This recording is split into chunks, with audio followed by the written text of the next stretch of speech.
I'm really interested in your opinion as to, you know so much about these two racecourses.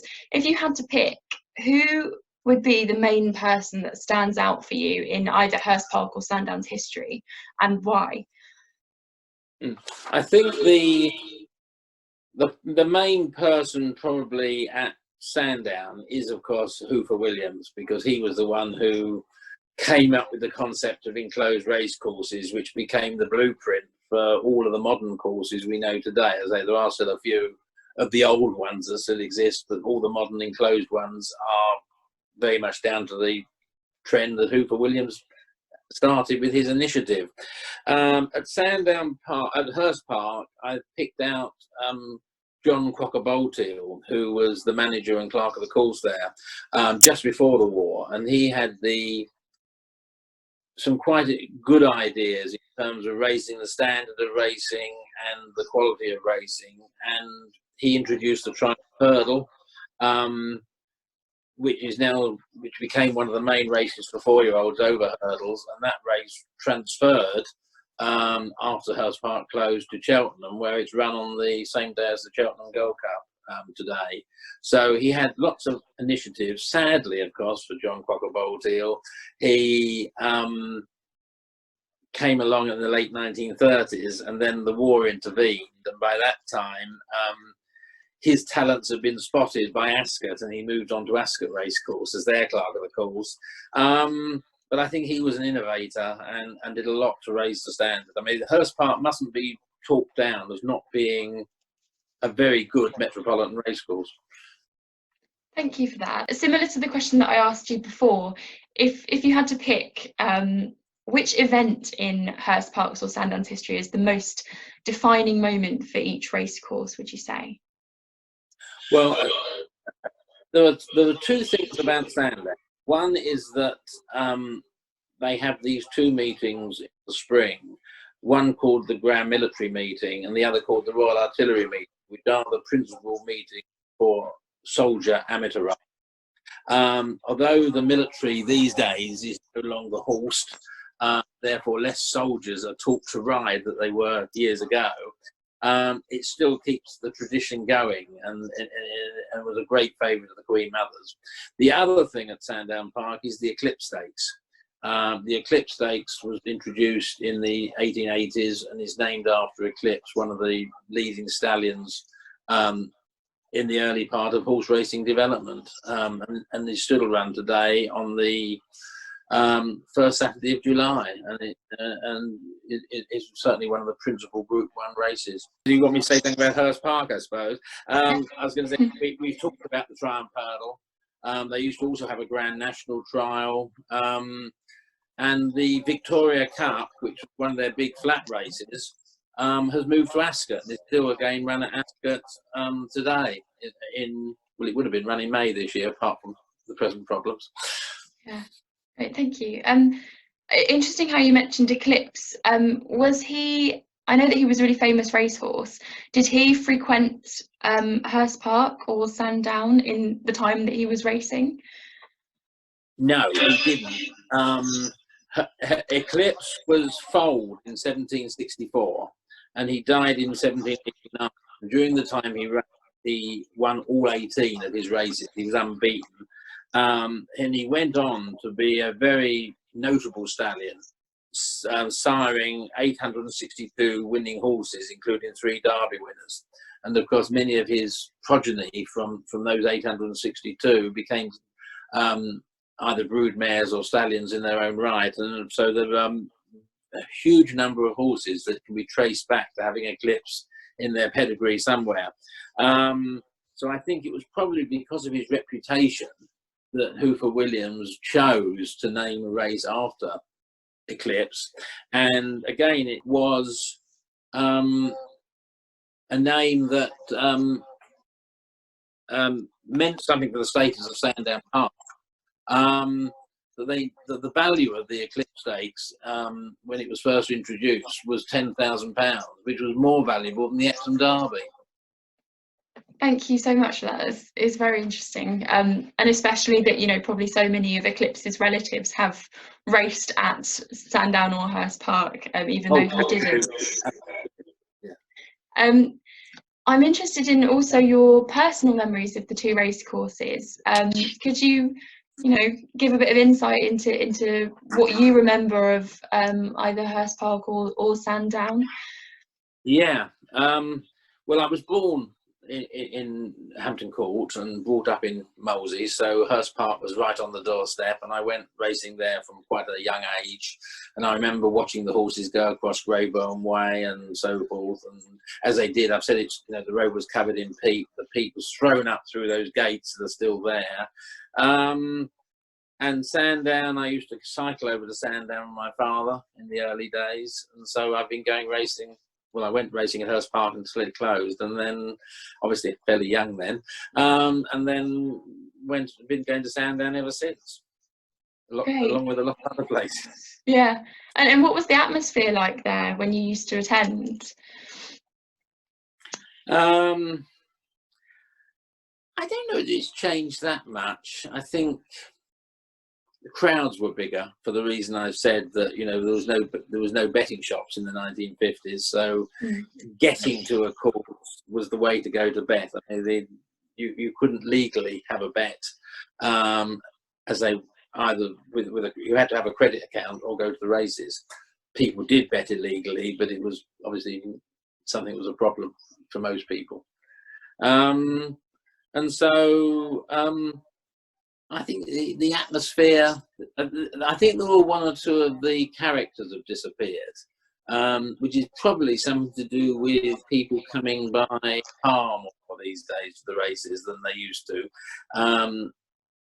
I mean, I'm not sure these things would be seen as the nicest part of going racing, but you used to get people along the road doing the 3-card trick and trying to get money out of people for on their way walking down to the course and walking home again. I can remember right up until probably the 1970s, I can remember them hiding along the passageway down to Sandown Isha Station, keeping an eye out for the police. And there was also people, I mean, Ras Prince Monolulu, who is famous as a tipster, although I don't think his tips were much good, used to be at the races, and there was other tipsters who used to be saying, you know, they would sell you a tip for a horse for a shilling or whatever in those days. Again, I shouldn't think the tips were a lot of good. They used to make out they had all the knowledge and in the know, but they really were just rascals. And they disappeared, partly probably because there was just no money in it, because everyone drove to the race. Therefore, you didn't get hordes of people walking along Hurst Road to get to the course, as they would have done in those days. Thank you. And what would you say is your, I mean, I don't know whether you do have a kind of standout memory, but is there any day in particular which stands out to you in your memories of visiting these places?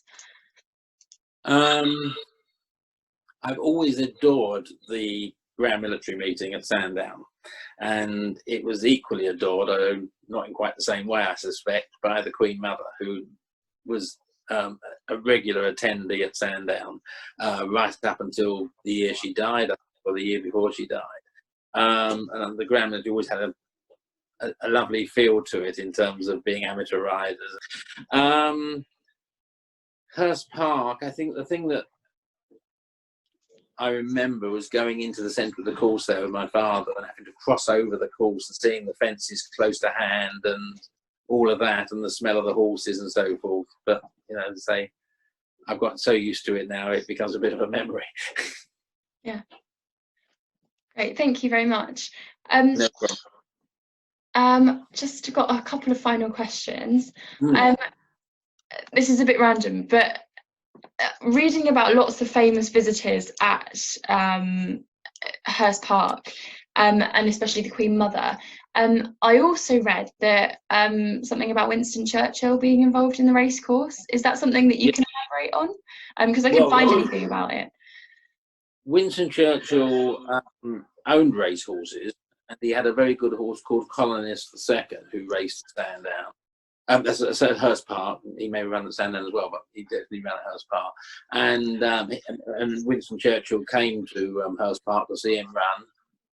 And I think, Winston Churchill was always interested in horses and so forth, so he had several over the years. And the royal family, of course, were connected in one way or another for many, many years. Great. Thank you.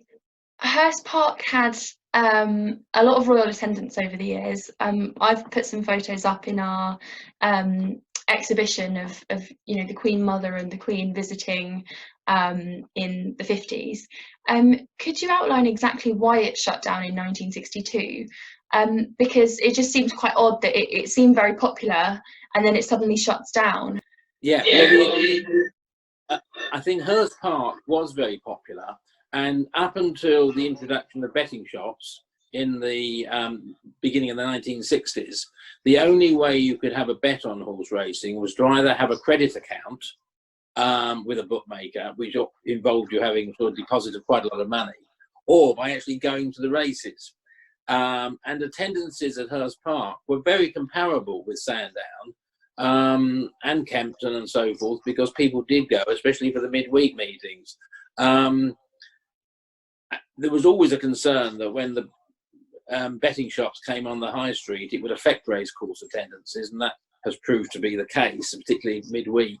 And I think what happened at Hurst Park was basically that the directors got an offer for building on the site that they couldn't refuse, and it was attractive to the shareholders to get rid of the course.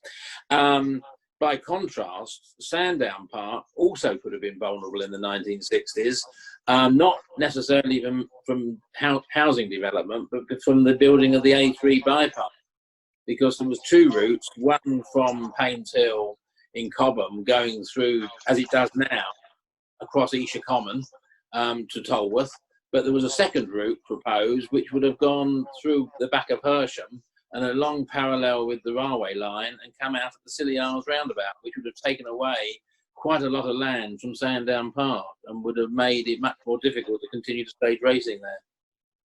I have no idea about that. Yeah, that's really interesting actually, because I think always kind of compare Sandown to Hurst Park in that Sandown's the one that keeps going and Hurst Park's the one that gets closed and is like the unsuccessful one. But actually, it's quite interesting that they're both in jeopardy at that time.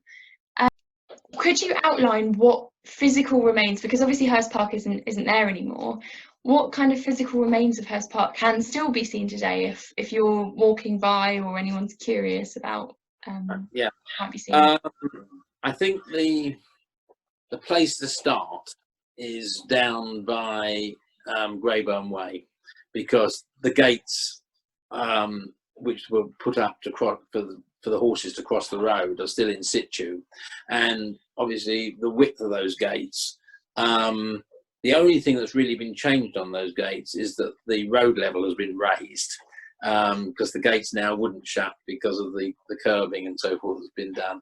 But if you can get an idea of the width of the course by the side of those gates, and you can follow the line down towards Hampton Court. It doesn't go quite as far now as it used to go, because they built a few houses along Hurst Road at the end, but there's a house called Hurst End, which is where exactly the racecourse used to start beyond. And then you can follow the line of the straight across as far as you can walk before you get to the houses. And you can see the bend of the back straight as it comes around behind the cricket ground, because the cricket ground was there. There's less to see at the other end, mainly because of the building. Say Tesco's roughly is the point at where the winning post was. And if you walk round Ferry Road, the curbing of the road, when it becomes unmade up, is the original curbing that was there in the days of the racecourse, and is where the turnstiles would have been to go into the Silver Ring and so forth. And of course, the road along the back of the course was always there. And there would have been an entrance to the course where the ferry comes across from Hampton. And as I say, the bend of the course goes round, so you can get a pretty good idea of what it would have been like. But it obviously needs a bit of intuition. What I have done is I've superimposed a map of the racecourse as it was in the 1950s on top of a map of as it is today, so I can tie in pretty closely where everything was, and it obviously can be done by other people as well if they're interested in doing that, to get a real idea of what was where. That's great, thank you. And I read about a while ago about the kind of outlines of the Hurst Park Racecourse could be seen from an aerial view. What happened there? Well, I think what happened basically was the weather of whichever year it was, it's 2 or 3 years ago now, was an incredibly long dry spell. And it's on that section, as you come around Ferry Road, walking towards Hampton Church, where the parade ring would have been, at the back of where the horses walk around to parade before going out onto the course to race. And clearly it appears that the builders, because that little bit there wasn't built on, they didn't do much to excavate what was underneath before just letting it go to grass that you walk along now. And because it had a tarmac concrete base underneath, the grass has got a very shallow root level, and therefore when it got really, really dry, you could actually see the outline of the horse walk around the parade ring, because it was much lighter grass than the rest of what was there, all very parched in that summer.